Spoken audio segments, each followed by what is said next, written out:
যাবো বলো। তুমি যাবে?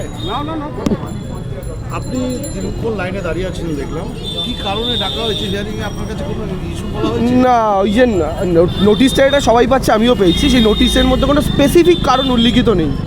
দিয়ে ডকুমেন্ট আনতে বলা হয়েছে, ওই ডকুমেন্ট নিয়ে এসেছি, তারা ভেরিফাই করবেন। তারা ভারতীয় রাখবেন কি রাখবেন না তাদের হাতে।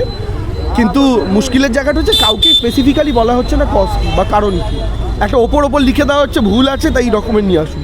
কী ভুল আছে, কার ভুল, সেটা কোনো উল্লেখ নেই। এটা কি মনে করছেন, এই যে এত মানুষকে লাইনে দাঁড়াতে হচ্ছে হিয়ারিংয়ে, আবার নতুন করে এক দফা হিয়ারিং হয়ে গেছে, আবার নতুন করে ডিস্ট্রিবিউশনের নামে আবার ডাকা হয়েছে? দেখুন, শুভেন্দু অধিকারী 1 মাস আগে বলেছিলেন যে ব্রেকফাস্টে 58 লাখে খেয়েছি, লাঞ্চে 1.5 কোটিকে খাবো। এটা শুভেন্দুবাবুর বক্তব্য যে ব্রেকফাস্টে 58 লাখ খেয়েছি, লাঞ্চে 1.5 কোটি খাবো।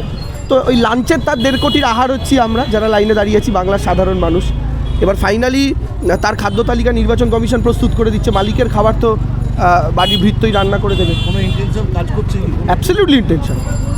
বাংলার মানুষকে ভোটার তালিকা থেকে দূর করা ইন্টেনশন, পশ্চিমবাংলার মানুষকে হয়রান করা ইন্টেনশন। না হলে বিহারের সিস্টেম বাংলায় কেন হচ্ছে না? বিহারে বিএলওদের হাতে ক্ষমতা ছিল, এই ধরনের নামের বানানের ভুল ত্রুটি হলে তারা অ্যাপ্রুভাল দিয়ে দিতে পারতো। বাংলায় কেন বিএলওদের হাতে সেই ক্ষমতা নেই? প্রথমে বললে অ্যাডমিট কার্ড চলবে, তারপরে আবার বললো চলবে না। এখন সুপ্রিম কোর্টের থাপ্পড় খেয়ে বলছে আবার চলবে। কেন এই নিয়ম পরিবর্তন? 7 জন সন্তান একজনকে বাবা বলে চিহ্নিত করলে সেটা ডিসক্রিপেন্সি, আর বিহারে 12 জন সন্তান একজনকে বাবা বলে চিহ্নিত করলে সেটা লজিক্যাল ডিসক্রিপেন্সির আওতায় পড়েনি। কেন বিহারের জন্য এক নিয়ম, বাংলার জন্য এক নিয়ম? উদ্দেশ্য বাংলার সাধারণ মানুষকে ভোটার তালিকা থেকে দূর করা, সাধারণ বাঙালিকে এই মাটির অধিকার থেকে বঞ্চিত করা, করে নিজেদের পছন্দের লোকেদের অন্যান্য রাজ্য থেকে এনে এই রাজ্যের মাটিতে জায়গা করে দেওয়া, এটাই উদ্দেশ্য।